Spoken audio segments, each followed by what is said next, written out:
एक बार फिर से स्वागत है आपके अपने YouTube चैनल देव जी के ट्रिक्स में। तो दोस्तों हम यहाँ पर डेली जो कि आप देख सकते हैं सुबह 11 बजे ये मॉडल पेपर आपको सोल्व कराया जाता है। ठीक है, कितने बजे? सुबह 11 बजे आपका सोल्व कराया जा रहा है। तो चलिए स्टार्ट करते हैं। सभी को गुड मॉर्निंग, सभी को गुड मॉर्निंग, सभी को राम राम, सभी को जय हिंद। चलिए गुड मॉर्निंग भैया, गुड मॉर्निंग, सभी को गुड मॉर्निंग। चलिए हर हर महादेव, हर हर महादेव, राधे राधे, राधे राधे, सभी को राधे राधे। चलिए आवाज़ वगैरह आ रही है? सभी को मिल पा रही है? बताइए, आवाज़ वगैरह आ रही तो एक बार सभी लोग मुस्कुरा दीजिए, थोड़ा सा हंस दीजिए, फिर हम लोग क्लास की स्टार्ट करते हैं। आ रही है?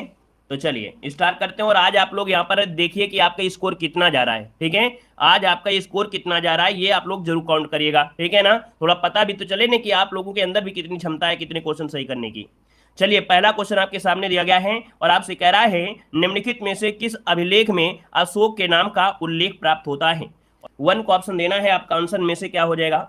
तो दोस्तों याद रखिएगा कि अशोक के नाम का जो उल्लेख मिलता है वो आपके मास्की से, है ना, गुर्जरा से, नेटूर से, उडेगुलम से, इन आदि अभिलेखों से ही नाम प्राप्त होता है। यहाँ पर जो आपका आंसर है वो आपका डी नंबर इसका राइट हो जाएगा, डी नंबर इनमें से सभी। साथ में दोस्तों देखा जाए तो अशोक के नाम का उल्लेख रुद्रदामन का जो जूनागढ़ का अभिलेख है, कौन? रुद्रदामन का जो जूनागढ़ का अभिलेख है वहां से भी जानकारी मिलती है। ऑप्शन डी जिसका आ रहा है यहाँ पर राइट हो जाएगा। चलिए आगे बढ़ते हैं। क्वेश्चन आपसे दिया गया है, कह रहा आपसे कि 1178 ईस्वी में किस शासक ने मोहम्मद गोरी को पराजित किया था। दोस्तों बताइएगा कि 1178 ईस्वी में, है ना, मोहम्मद गोरी को पराजित किया था। दोस्तों याद रखिए ये है आपका भीमसेन द्वितीय। भीमसेन द्वितीय जो कि ऑप्शन है यहाँ पर बी नंबर है। और भीमसेन द्वितीय को मूल राज भी नाम कहा जाता था। ये दोस्तों जो आपका भीमसेन था ये गुजरात का शासक था। कहाँ का? गुजरात का शासक था, बहुत ही छोटा था, है ना। लेकिन क्या है कि इसकी माता जो थी, है ना, नायिका देवी, इन लोगों ने मिलकर यहाँ पर दोस्तों याद रखिए मोहम्मद गोरी को पराजित किया था, बंदी बना दिया था। लेकिन ठहरे अपने भारतीय लोगों के क्या लोग हैं? दयालु हैं, इन लोगों ने छोड़ दिया था। तो इसका जो ऑप्शन है वो आपका बी नंबर है, राइट हो जाएगा। आगे बढ़ते क्वेश्चन आपसे दिया गया है, कह रहा है बेसिन की संधि जो कि 1802 ईस्वी के द्वारा निम्नलिखित में से किसने अंग्रेज की संरक्षता स्वीकार की थी। दोस्तों बेसिन की एक संधि हुई थी 1802 में। और दोस्तों इसमें से क्या हुआ था कि बाजीराव द्वितीय ने अंग्रेजों की संरक्षता स्वीकार की थी। यहाँ पर जो ऑप्शन आपका दिया गया बी नंबर है, राइट हो जाएगा। बाजीराव द्वितीय इसका आंसर है, राइट हो जाएगा। क्यों? क्योंकि इसने इसने मतलब देखा जाए क्योंकि उसने अंग्रेजों की सहायक संधि प्रणाली के अंतर्गत यह संधि की थी। दोस्तों याद रखिएगा, ठीक है ना। चलिए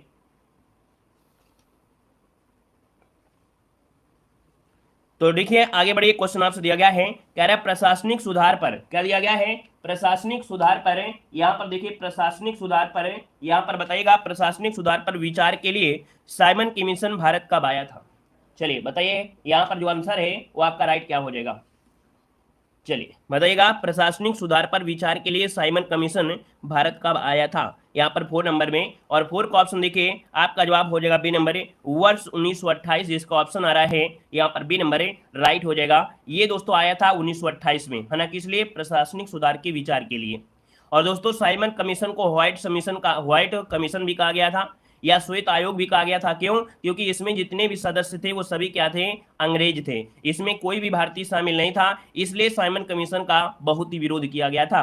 तो इसका जो ऑप्शन है यहाँ पर बी नंबर है, राइट हो जाएगा। आगे बढ़ते क्वेश्चन दिया गया है कि मनसबदारी प्रणाली निम्न से किसने आरंभ की थी।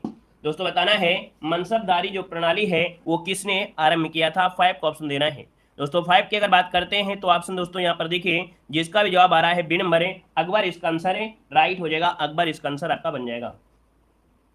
चलिए यहाँ पर आगे बढ़ते हैं। क्वेश्चन आपसे अगला पूछा गया है, कह रहा है भारत छोड़ो आंदोलन के समय उत्तर प्रदेश के किस जिले में समानांतर सरकार की स्थापना की गई है। आगे पीछे क्वेश्चन जैसे वैसे करना है।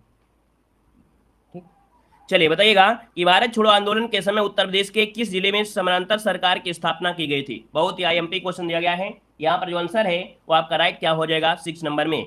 तो 6 का ऑप्शन जो हो जाएगा याद रखिएगा बलिया, है ना, क्या हो जाएगा? यहाँ पर जो ऑप्शन है बी नंबर बलिया। और बलिया में कौन थे? तो चित्तू पांडे थे। दोस्तों याद रखिए चित्तू पांडे इसका आंसर जो आपका है वो आपका बी नंबर है, राइट हो जाएगा दोस्तों, ठीक है ना। और आगे बढ़ते क्वेश्चन आपसे दिया गया है, कह रहे वर्ष 1917 में चंपारण सत्याग्रह किस राज्य में प्रारंभ किया गया था। तो दोस्तों बताइएगा कि 1917 में जो चंपारण सत्याग्रह है वो किस राज्य में प्रारंभ किया गया। और देखिए कितना आईएमपी क्वेश्चन है, संभावित है कि यहीं से क्वेश्चन आपका पूछा जा सकता है। यहाँ पर 7 नंबर की अगर बात करते हैं तो ऑप्शन क्या हो जाएगा? सी नंबर है। यहाँ पर बिहार जिसका ऑप्शन आ रहा है बिल्कुल राइट हो जाएगा। याद रखिएगा बिहार के जो चंपारण जिला है ना, और इसका नेतृत्व गांधी जी ने किया था। लेकिन देखा जाए महात्मा गांधी को जो बुलाया गया था, है ना, वो आपके राम कुमार के द्वारा बुलाया गया था।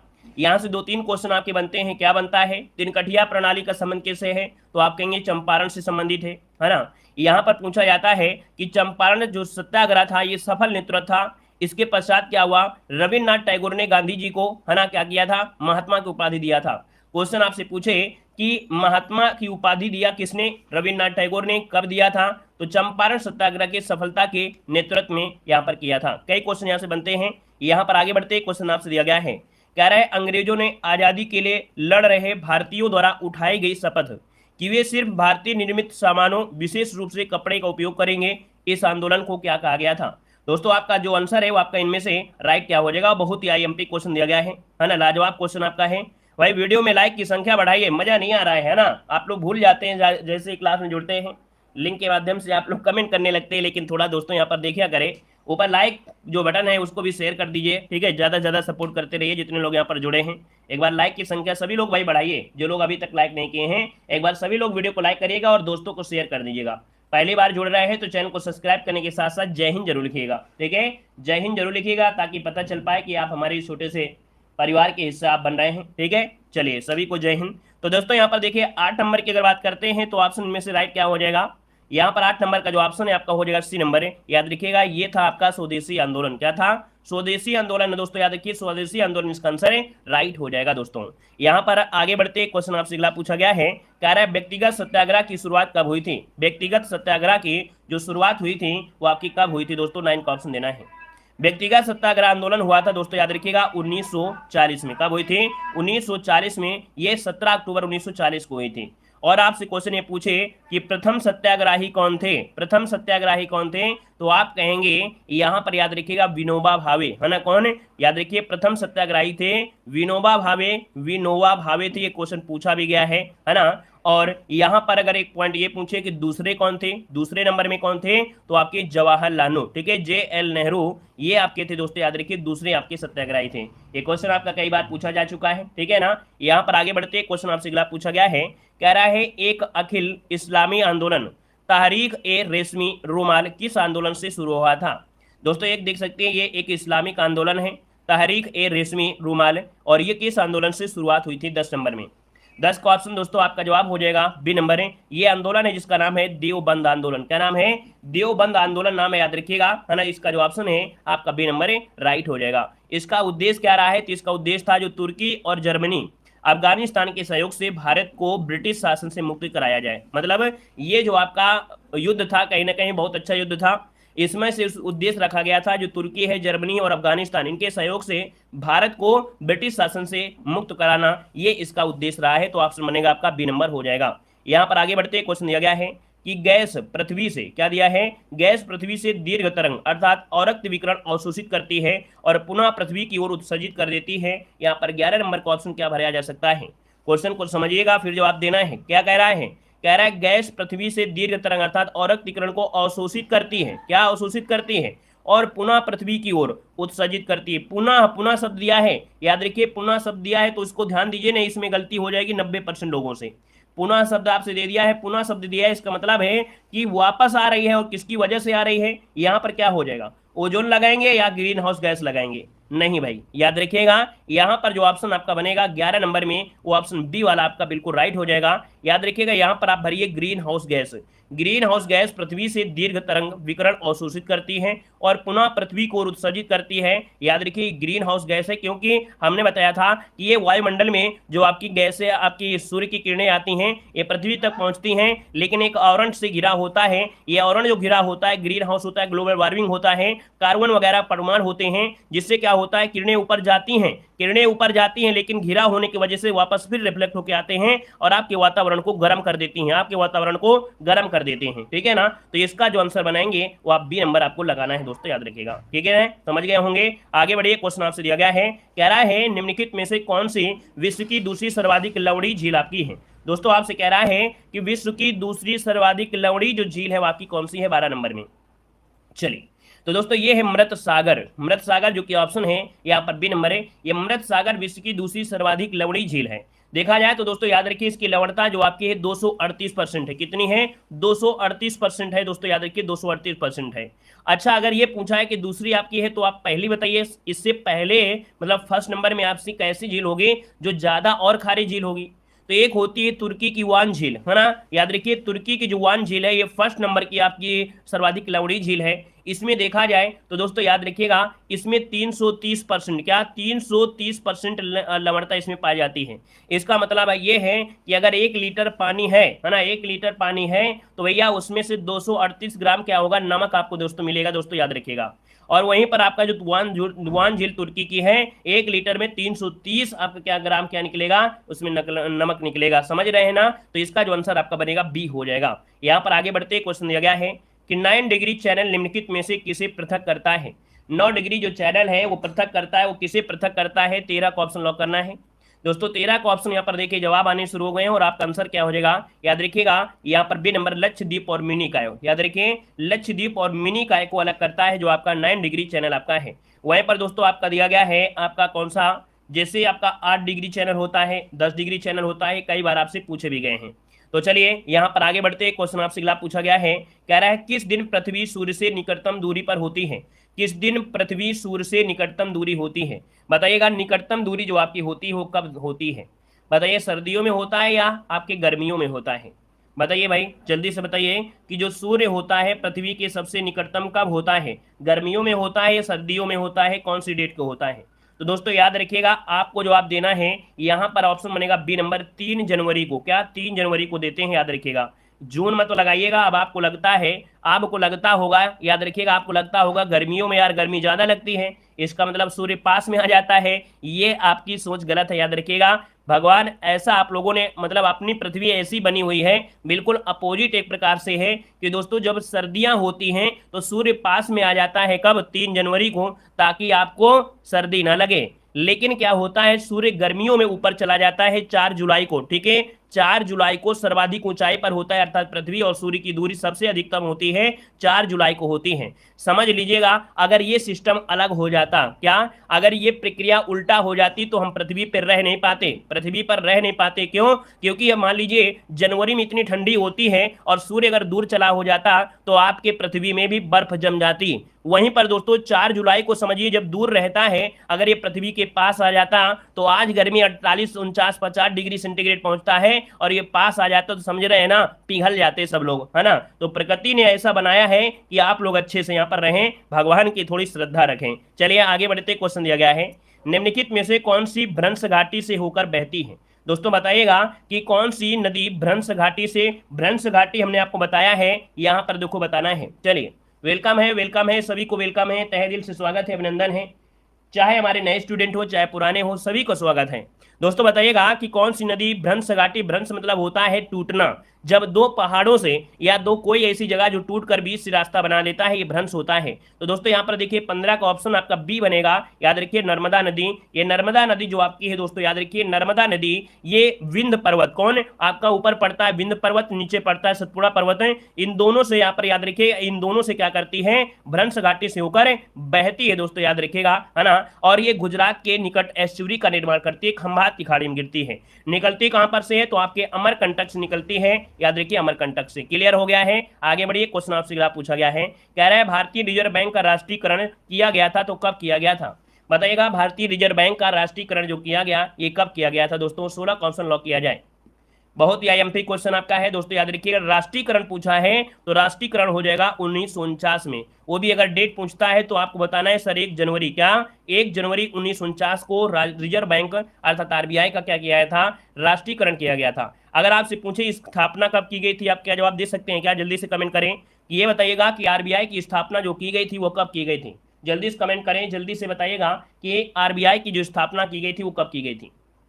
आईएमपी क्वेश्चन है, याद रखिएगा 1 अप्रैल, ठीक है 1 अप्रैल 1935, ठीक है 1 अप्रैल 1935 को इसकी स्थापना हुई थी, लेकिन राष्ट्रीयकरण हुआ था वो आपके 49 में, 1 जनवरी 1949। क्लियर हो गया दोनों पॉइंट? आगे बढ़िएगा, क्वेश्चन दिया गया है कि प्रधानमंत्री फसल बीमा योजना कब प्रारंभ हुई थी? प्रधानमंत्री फसल बीमा योजना कब प्रारंभ हुई थी दोस्तों? 17 नंबर की अगर बात करते हैं तो दोस्तों याद रखिएगा जनवरी 2016 में। कब की गई थी? जनवरी 2016। वो जनवरी में कौन सी डेट? 13 जनवरी। 13 जनवरी 2016 को ये प्रारंभ हुई थी और इसका उद्देश्य था क्या कि अत्यंत कम मूल्य पर किसानों को फसल बीमा उपलब्ध कराया जा सके। क्या? अत्यंत कम मूल्य पर किसानों को फसल बीमा उपलब्ध कराया जा सके। ऑप्शन राइट हो जाएगा ए नंबर है। और आगे बढ़ते क्वेश्चन आपसे अगला पूछा गया है, कह रहे मांग वक्र कब अंतरित नहीं होता है। इकोनॉमिक्स क्वेश्चन है, थोड़ा संभल कर रहिएगा क्योंकि ये 5 क्वेश्चन आप लोगों के कठिन हो सकते हैं, लेकिन हम प्रयास करेंगे कि आपको ये बिल्कुल सरल लगने लगे। दोस्तों आपसे कह रहा है कि मांग वक्र कब अंतरित नहीं होता है, नहीं होता है आपसे पूछा गया है। तो दोस्तों इसका जो आंसर बनेगा 18 में वो डी हो जाएगा, जब विज्ञापन व्यय में कोई बदलाव नहीं होता है। क्या? जब विज्ञापन व्यय में कोई बदलाव नहीं होता है तो मांग वक्र अंतरित नहीं होता है। से सभी क्रियाओं में होने पर मांग वक्र अंतरित हो जाता है। यहाँ पर आंसर जो आपका है वो डी नंबर इसका राइट हो जाएगा। आगे बढ़ते क्वेश्चन दिया गया है, कह रहा है आपसे कि बैंक ऋण के प्रयोजन के लिए अल्पकालिक फसल किसे मानी जाती है। क्या कह रहा है कि बैंक ऋण के प्रयोजन के लिए अल्पकालिक फसल जो मानते हैं वो किसे मानते हैं। तो दोस्तों जो फसल 1 वर्ष या उससे कम के लिए उगाई जाती है उसे अल्पकालिक फसल कहते हैं। यहाँ पर आंसर जो आपका है उसी नंबर है, इसका राइट हो जाएगा। याद रखिएगा कि जो फसल 1 वर्ष या उससे कम के लिए उगाई जाती है उसे अल्पकालिक फसल कहते हैं। और सरकार ने अल्पकालिक फसल उगाने वाले किसानों को 3 लाख रुपए तक लोन देने का कानून भी निर्मित किया है कि जिससे वे कृषि कार्य को आसान कर सकें। ये इसका आपका आंसर था। ऑप्शन आपका सी नंबर है, राइट हो जाएगा। और आगे बढ़ते हैं, क्वेश्चन आपसे दिया गया है, कह रहा है कि जिस बाजार संरचना में केवल विक्रेता होता है वो एकाधिकार होता है। अब आपको यहाँ पर आंसर आपको मिलेगा एकाधिकार से। कहां से मिलेगा? एकाधिकार से मिलेगा। पूरा क्वेश्चन इधर उधर, लेकिन एक आंसर जो मिलेगा एकाधिकार से, मतलब एकाधिकार के अनुसार यहाँ पर भरा जा सकता है और भरा जाएगा यहाँ पर एक। क्या भरा जाएगा? एक। मतलब जिस बाजार संरचना में केवल एक विक्रेता होता है उसे एकाधिकार कहते हैं। दोस्तों आपका जो आंसर है यहाँ पर ए नंबर है, राइट हो जाएगा। दोस्तों क्लियर हो गया ना? और इसमें क्रेताओं की संख्या अधिक होती है ना। इस प्रकार के बाजार में फार्मों का प्रवेश असंभव है। ऐसा है क्या भाई?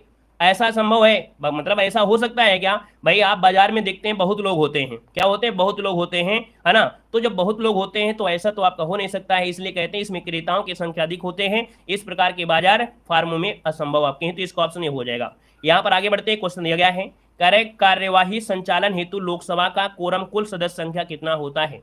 मतलब आपसे ये कह रहा है कि अगर लोकसभा की बैठक होनी है ना, तो उसमें कितने लोगों को होना जरूरी है, और इतने लोग अगर नहीं होते हैं तो फिर वो मीटिंग नहीं होगी। दोस्तों ऑप्शन बनेगा यहाँ पर बी नंबर है, 1/10 भाग होना जरूरी है। अगर इससे कम होते हैं तो भैया फिर वो अधिवेशन स्थगित कर दिया जाएगा, ठीक है ना। गणपूर्ति कोरम संख्या होती है 1/10 होना जरूरी होता है। दोस्तों ऐसा नहीं है कि कोई खिचड़ी खाने चला गया, कोई अपना कहीं भी चला गया, मतलब कहीं भी चले जाए, लेकिन 1/10 होना आवश्यक है, ठीक है। यहाँ पर आगे बढ़ते क्वेश्चन दिया गया है, कह रहा है कि संविधान संशोधन द्वारा मतदान करने की आयु 21 वर्ष से घटाकर 18 वर्ष कर दी गई थी। दोस्तों आपको जवाब देना है कि ऐसा कौन सा संशोधन हुआ था जिसमें से 21 वर्ष से घटाकर 18 वर्ष यहाँ पर चुनाव में मतदान की गई थी। ये हुआ था 1989 में। दोस्तों याद रखिए 1989 में हुआ था। और दोस्तों याद रखिएगा 61वें नंबर का संविधान संशोधन हुआ था। कौन से? 61वें नंबर का संविधान संशोधन हुआ था। यहाँ पर आंसर जो आपका ऐसे नंबर है यहाँ पर राइट हो जाएगा। क्लियर है? आगे बढ़िए, क्वेश्चन आपसे अगला पूछा गया है, कह रहा है भारतीय संविधान में न्यायिक पुनरावलोकन का प्रावधान किस देश के संविधान से लिया गया है। दोस्तों एक बात हमने आपको ये बताया था, क्या बताया था कि यहाँ पर दोस्तों याद रखिएगा कि जो न्याय संबंधी है, न्याय संबंधी जो आपका है वो कहां से है, तो आपके संयुक्त राज्य अमेरिका से लिया गया है। कहां से लिया गया है? संयुक्त राज्य अमेरिका से लिया गया है। यहाँ पर जो आंसर आपका है वो आपका ए नंबर इसका राइट हो जाएगा। जिसका भी ऑप्शन आ रहा है यहाँ पर राइट हो जाएगा। चलिए आगे बढ़ते, क्वेश्चन आपसे अगला पूछा गया है, कह रहा है कोई व्यक्ति भारत के राष्ट्रपति पद पर कितनी बार चुना जा सकता है। दोस्तों बताना है कि कोई व्यक्ति भारत के राष्ट्रपति के पद पर कितनी बार चुना जा सकता है 24 नंबर में। तो आप कहेंगे सर यहाँ पर देखा जाए तो कोई सीमा नहीं है ना। जब तक वो जिंदा रहेंगे, जब तक लोगों का सपोर्ट बना रहेगा, जब तक अच्छा काम करेंगे, तब तक ये अपने पद पर रह सकते हैं। एक्सपायरी डेट तभी होती जब ये एक्सपायर हो जाते हैं, है ना। यहाँ नहीं है कि यहाँ पर 1 बार 2 बार 3 बार। अच्छा ये क्वेश्चन ऐसा क्यों बना है? ऐसा क्वेश्चन क्यों बना है आप बता सकते हैं? कोई ऐसा स्टूडेंट है जो बता सकता है कि ये क्वेश्चन ऐसा क्यों बना है? क्योंकि दोस्तों याद रखिएगा अमेरिका का जो राष्ट्रपति होता है, क्या अमेरिका का जो राष्ट्रपति होता है उसका क्या होता है, सिर्फ 2 बार ही बन सकता है। कितनी बार बन सकता है? मात्र 2 बार ही बन सकता है, जो कि बहुत ही अच्छी बात है। है ना, अच्छा काम करेगा तो दोबारा बनेगा, नहीं तो नहीं बनेगा। लेकिन 2 ही बार बन पाएगा, ऐसा नहीं है कि जनता को बिल्कुल नोचता रहे, है ना। तो याद रखिएगा, अमेरिका में सिर्फ 2 बार ही बन सकते हैं, वहां पर 4-4 वर्षों का प्रावधान होता है, लेकिन भारत में ऐसा कोई सीमा नहीं है। ऑप्शन डी इसका राइट हो जाएगा। आगे बढ़ते, क्वेश्चन आपसे दिया गया है, कह रहा है यदि राष्ट्रपति त्यागपत्र देना चाहे तो वह अपना त्यागपत्र संशोधित करेगा। मतलब अगर राष्ट्रपति, है ना, ऊब गया है ना, ऊब गया है और वो चाहता है कि अब हम राष्ट्रपति नहीं रहेंगे, तो उनको त्यागपत्र लिखना पड़ेगा। और ये त्यागपत्र जो देंगे वो किसको देंगे, सबको तो दे नहीं देंगे, ये देंगे किसको देंगे, तो ऑप्शन सी हो जाएगा। याद रखिए, भारत के उपराष्ट्रपति को दे देंगे अपना त्यागपत्र और कहेंगे कि हम छुट्टी पर जा रहे हैं, अब हम इस पद पर नहीं रहेंगे। ठीक है ना, ऑप्शन जिसका सी आ रहा है बिल्कुल राइट हो जाएगा। और इसके बाद आगे बढ़ते, क्वेश्चन दिया गया है, कह रहा है आपसे कि बहुकोशिकीय जीव द्वारा वृद्धि करते हैं। क्वेश्चन को समझिए, कह रहा है बस बहुकोशिकीय जीव ये द्वारा वृद्धि करते हैं। इसका मतलब यहां पर जो आपका आंसर होगा 26 नंबर में वो ऑप्शन डी हो जाएगा कि बहुकोशिका जीव जो होते हैं वो कोशिका विभाजन द्वारा वृद्धि करते हैं। किसके द्वारा, कोशिका विभाजन। ऑप्शन आपका डी नंबर राइट हो जाएगा। नेक्स्ट क्वेश्चन आपसे दिया गया है कि कॉफी पौधे के किस भाग से प्राप्त होती है। कॉफी जो होती है वो पौधे के किस भाग से होती है, तो ये होती है बीज से प्राप्त होती है। दोस्तों याद रखिएगा, है ना, फूल पत्ती जड़ तना आपको नहीं लगाना है, यहाँ पर लगाना है बीज। मतलब इन बीजों को पीस दिया जाता है तब आपकी कॉफी प्राप्त होती है। ऑप्शन जिसका सी नंबर आ रहा है यहाँ पर राइट हो जाएगा। दोस्तों याद रखिएगा, है ना। और यहाँ पर कैफीन नामक एक उत्तेजक रसायन पाया जाता है। क्या, कॉफी में पाया जाता है आपका कैफीन। क्या होता है, कैफीन। अच्छा, बनाने की पूरी प्रक्रिया क्या होती है।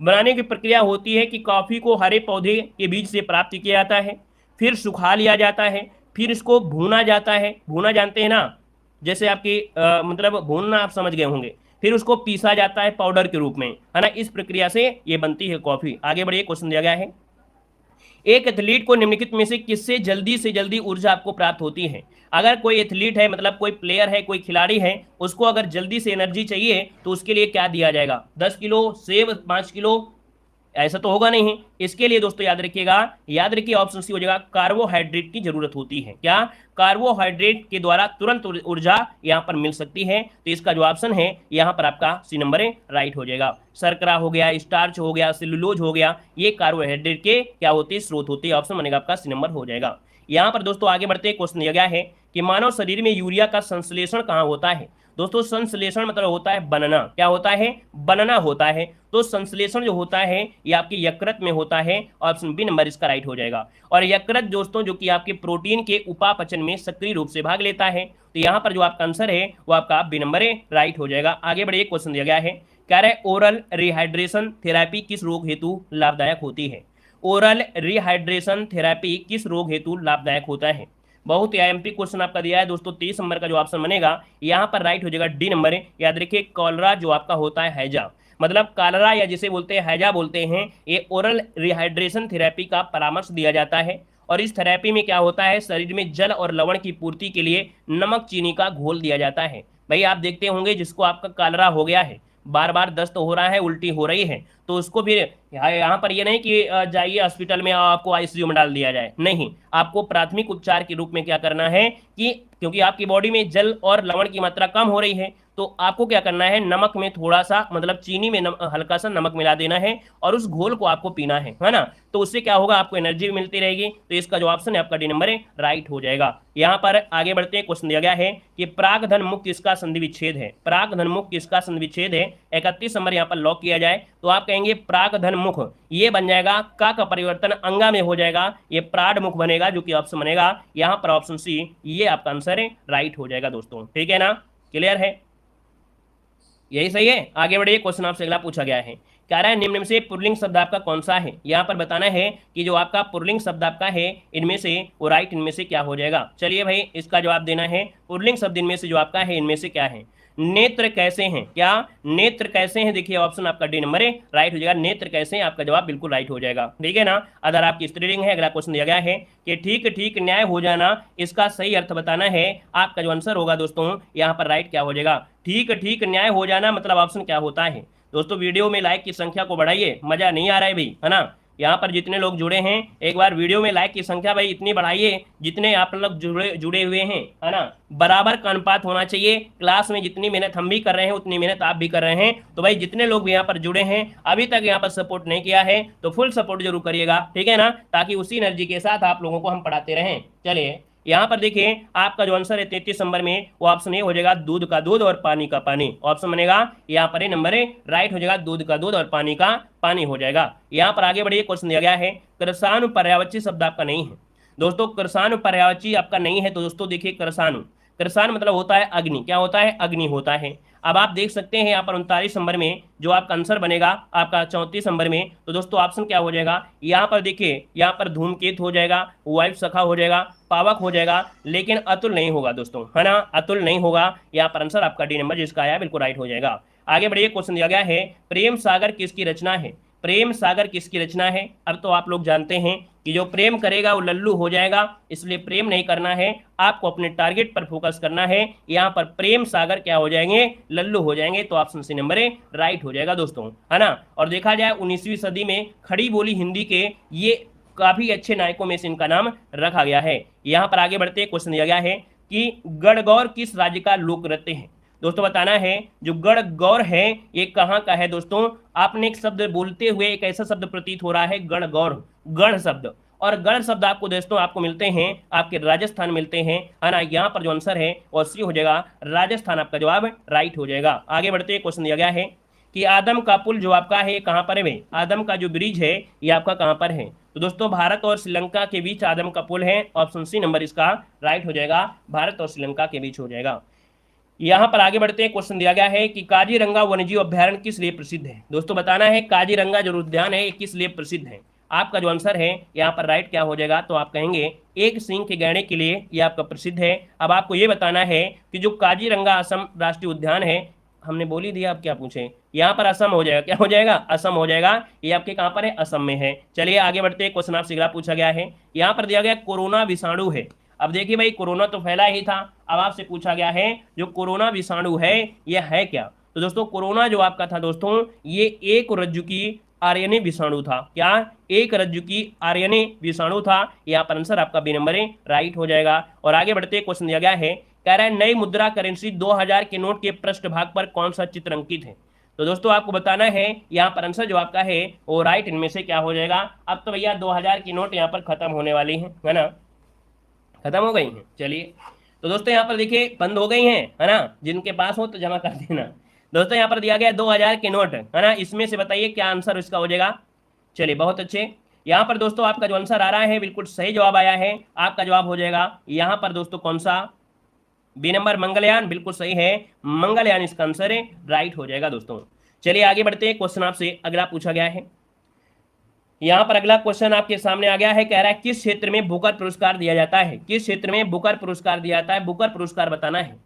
तो आप कहेंगे सर बुकर पुरस्कार जो दिया जाता है वो किस क्षेत्र में दिया जाता है। आपका आंसर हो जाएगा यहाँ पर ए नंबर है, आपके कथा साहित्य अर्थात फिक्शन राइटिंग में दिया जाता है। ऑप्शन यहाँ पर ए नंबर इसका राइट हो जाएगा दोस्तों, याद रख लीजिएगा, ठीक है ना। और यहाँ पर दोस्तों देखा जाए तो बुकर पुरस्कार की जो स्थापना हुई थी वो आपके 1969 में, कब हुई थी, 1969 में हुई थी। और इंग्लैंड के बुकर मैकडोनाल्ड एक कंपनी है उसके द्वारा ये आपकी की गई थी, ठीक है ना। मैन बुकर पुरस्कार इसी को ही कहा जाता है, याद रखिएगा। यहाँ पर आगे बढ़ते क्वेश्चन दिया गया है ओमान की राजधानी इनमें से क्या है। हमने आपको राजधानियां पढ़ाया है, अगर नहीं पढ़ाया तो जरूर पढ़िएगा। ओमान की राजधानी क्या है, मस्कट है, और बार बार पूछी भी जाती है। यहाँ पर आंसर देखिए आपका जवाब हो जाएगा ओमान की राजधानी क्या है, मस्कट है। और देखा जाए ओमान ये सबसे बड़ा शहर भी है आपका, है ना। ऐतिहासिक स्थलों की अधिकता के कारण यह शहर हमेशा पर्यटकों का आकर्षक केंद्र भी रहा है। तो इसका जो ऑप्शन है आपका डी नंबर है, राइट हो जाएगा। चलिए आगे बढ़ते क्वेश्चन आपसे अगला पूछा गया है। यहाँ पर देखिए अगला क्वेश्चन जो कि आपने बहुत बार पढ़ा भी होगा कि प्रसिद्ध पुस्तक property and un-British rule in India के जो लेखक आपके हैं वाकई कौन है। दोस्तों यहाँ पर देखिए आपको बताना है property and un-British rule in India, ये तो रटी हो गया आप लोगों को। यहाँ पर द ओल्ड मैन अर्थात दादा भाई नौरोजी जिसको ऑप्शन आ रहा है यहाँ पर राइट हो जाएगा दोस्तों। और इन्होंने धन निकासी के सिद्धांत का प्रतिपादन किया है। याद रखिएगा कि इन्होंने कांग्रेस के गठन में महत्वपूर्ण योगदान दिया है, धन निकासी का सिद्धांत भी इन्होंने दिया है। यहाँ पर आंसर आपका ये नंबर हो जाएगा। और आगे बढ़ते क्वेश्चन दिया गया है कि हिंदी फीचर फिल्म पद्मावत के लेखक की रचना किस पर आधारित है। दोस्तों यहाँ पर देख सकते हैं पद्मावत जो आपके है मलिक मोहम्मद जैसी की रचना पर आधारित है ना। और यह फिल्म मध्यकालीन जो चित्तौड़ की रानी थी पद्मावती और दिल्ली के सुल्तान थे कौन, अलाउद्दीन खिलजी, उनकी घटनाओं से संबंधित है। मतलब ऑप्शन देखा जाए तो आपका आंसर यहाँ पर हो जाएगा सी नंबर इसका राइट हो जाएगा। क्लियर है भाई, आगे बढ़िए। क्वेश्चन दिया गया है, कह रहा है कि को भारत में हरित क्रांति का जनक माना जाता है। बहुत ही आराम से, बहुत ही आसान तरीके से आपको समझ में आ रहा होगा। उम्मीद है कि हमारी हर एक लैंग्वेज आपको समझ में आ रही होगी और अच्छी तरीके से दिमाग में फिट भी हो रहा होगा। दोस्तों यह भारत में हरित क्रांति का जो जनक माना जाता है वो किसे मानते हैं। अब आप कहेंगे सर भारत की बात किया है, तो सिंपल सी बात है, आंसर आपका सी हो जाएगा। MS स्वामीनाथन आपके हैं जो भारत में हरित क्रांति के जनक माने जाते हैं। वहीं पर दोस्तों जो आपके वर्गीज कुरियन हैं ये कौन है, तो आपके दुग्ध क्रांति के जनक माने जाते हैं। अगर हम आपसे पूछे विश्व में हरित क्रांति के जनक आपके कौन हैं, तो आपके डॉक्टर नॉर्मन बोरलॉग हो जाएंगे। और अगर आपसे पूछे हरित क्रांति शब्द जो दिया वो किसने दिया, तो हरित क्रांति शब्द दिया था विलियम गॉड। किसने दिया था, विलियम गॉड ने दिया था। ठीक है ना। अगला पॉइंट